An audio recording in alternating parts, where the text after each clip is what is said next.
Right, welcome to another video. And if you've been watching some of the knowledge videos, right, you will know that Islam is the same as Wales, right? And so when you have the Prince of Wales, you're basically talking about the Prince of Islam. But that brings about an interesting thing, right? Because the Islamia school, right, is the first state-funded Muslim school in Britain. So this was an early attempt to bring about, as you see, the brick wall there in the photo. Right? This was an early attempt to bring in the Islam into Britain, right, in 1986. All right, that opened in 1983, and 13 for the Dalit. So obviously, this place was quite an early entrance to for Islam into Britain, right? But it was founded by this Cat Stevens, who became Yusuf Islam.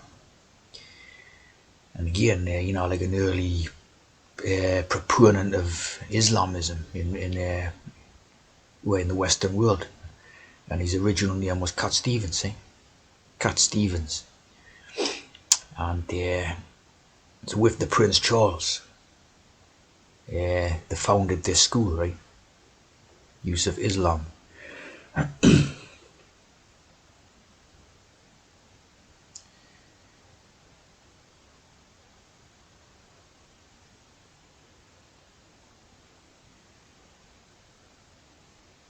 Cat Stevens.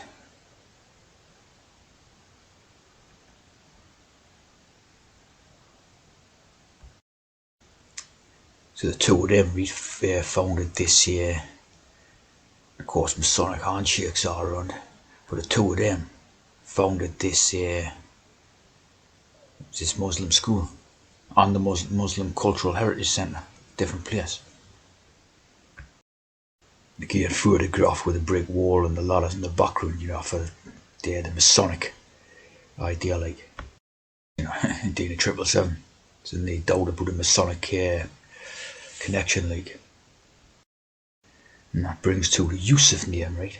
Which means God increases in power and influence, right? So you can see what that's about. And this means Joseph.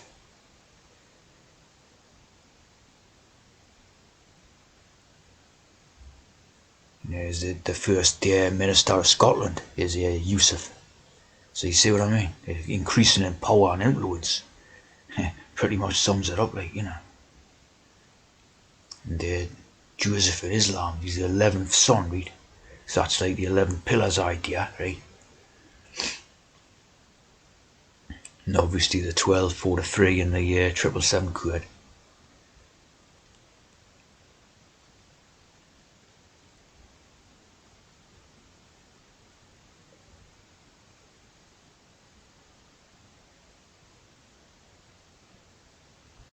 In the Islam, right? You can just see the wheels out there and that, right? The son of Jacob, right? And Jacob is the same as Jacob, so in the King James Bible, the James Jacob, right? So it's it's basically the same thing and all that. Jacob, right? Jacob and Jacob, Bunyamin.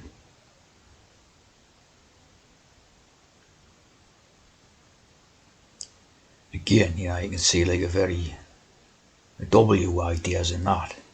You can see the 33 basically in the one, and then the was scepter, scepter of rule type of thing.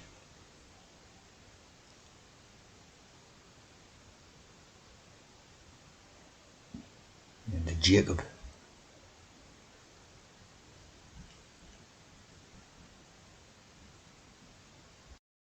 And there's funny ideas in the Nation of Islam, read about this Jacob, where they say like Jacob was a black scientist who lived 6,600 years ago, read, plenty of hex, and began the creation of the white race. Read. So it's like basically saying that a black man created the white race for a science program, right? Selective breeding, which is referred to as grafting. And so I mean, obviously this is referring to their trans program, and I sort of, but it's interesting the way that they say that the black man created the white.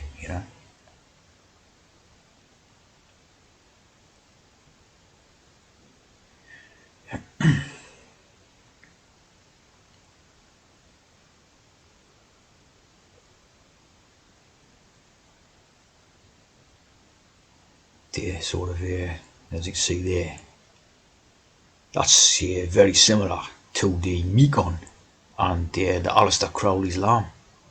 The big head idea and all that. So quite a funny story, like. And Jacob was an evil genius who wanted to produce white people who were devils. you know, it's quite funny stuff. You know what I mean?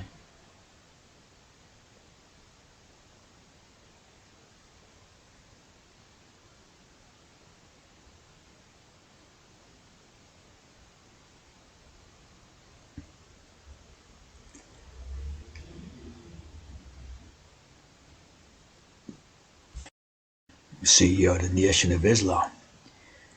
According to the nation's teachings, Jacob's newly created white race sowed discord among the black race, and thus were exiled to live in the caves of Europe.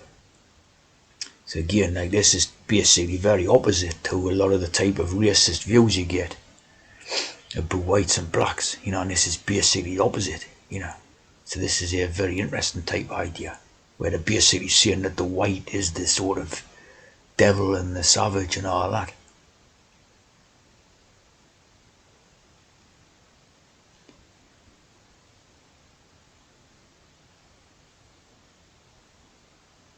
Patmos.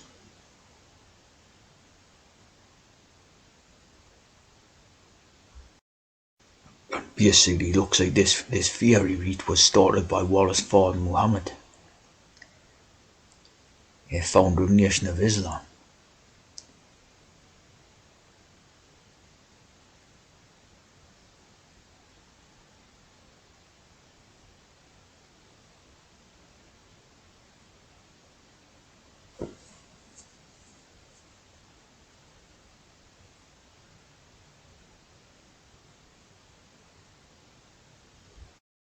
And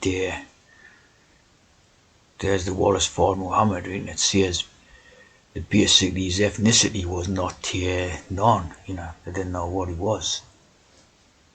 Of course, some people obviously say he's a Jewish face there, like. I don't know where that comes from, New Zealand, like, but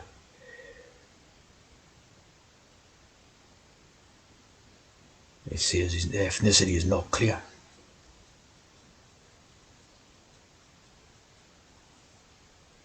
Of course, the wall, like the Wailing Wall, right? There, all that. When you have that, you have the word Fard. You remember the three wise kings come from afar, the Far East. And the day, the Dalit, Fard Muhammad, so you've got two days like the Janus. The 4-4, the Dalit, so it's like a doorway to the Far East. And as you see here, died in mysterious circumstances. Yeah, so, like a very mysterious character, who created this Nation of Islam thing, right? And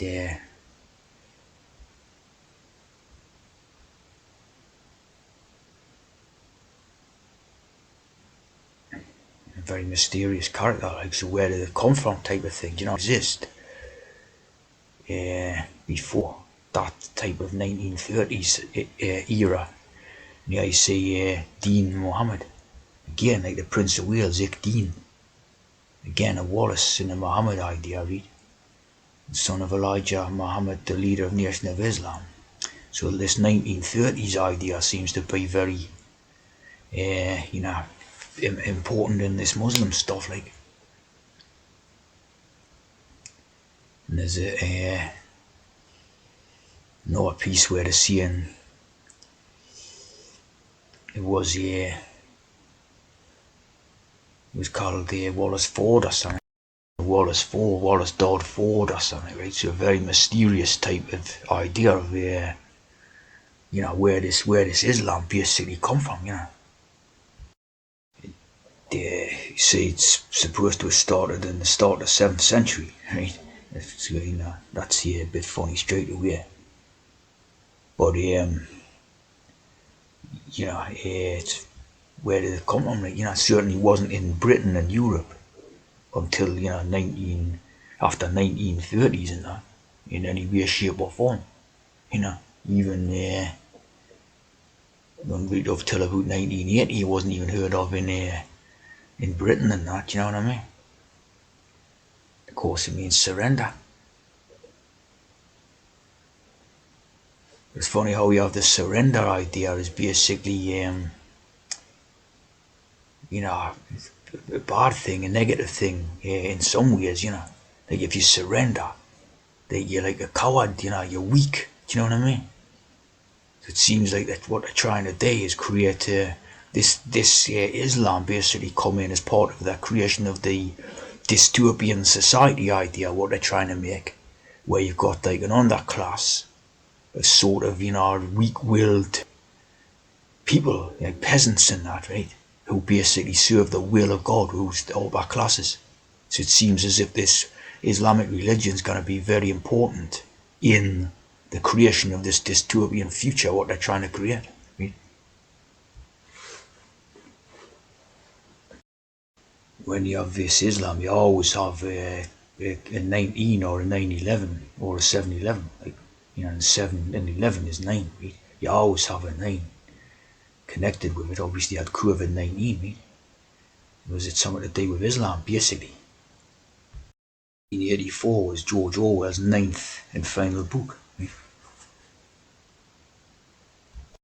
You see, in the settings for the 1984, like obviously the productions was always like all whites. If you watched the productions that they made, there was no mention of any foreign immigration in this sort of story, right? But if you look at the settings, what the Oceania, right? So it's like across the ocean idea, Eurasia, obviously combination of Asia and Europe, right? And East Asia, right? So it's like these are not European locations type of thing. Oceania, a dystopian version of England, right? So is that basically coding in like a lot of immigration and stuff like that? I would say it is, like, you know what I mean? Airstrip 1, it's all to do with whoever sees, like, images, Of course, that was not seen in the early productions of it and all that, you know what I mean?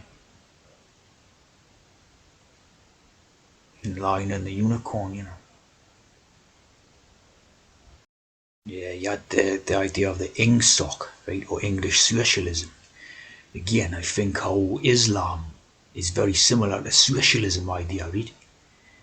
And you had that in the book, right? And the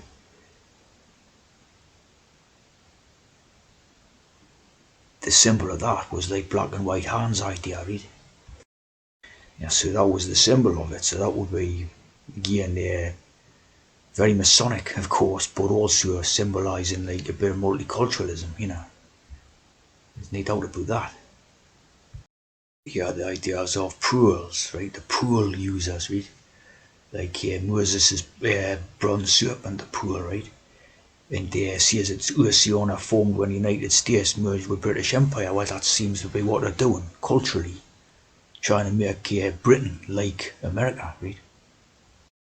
Newspeak idea, which it seems to be already coming about, which is a controlled language with restricted vocabulary, so certain words you can't use, and limit the person's ability for critical thinking and articulate subversive concepts. So this is all on the way type of thing, definitely, and of course news is all hex, so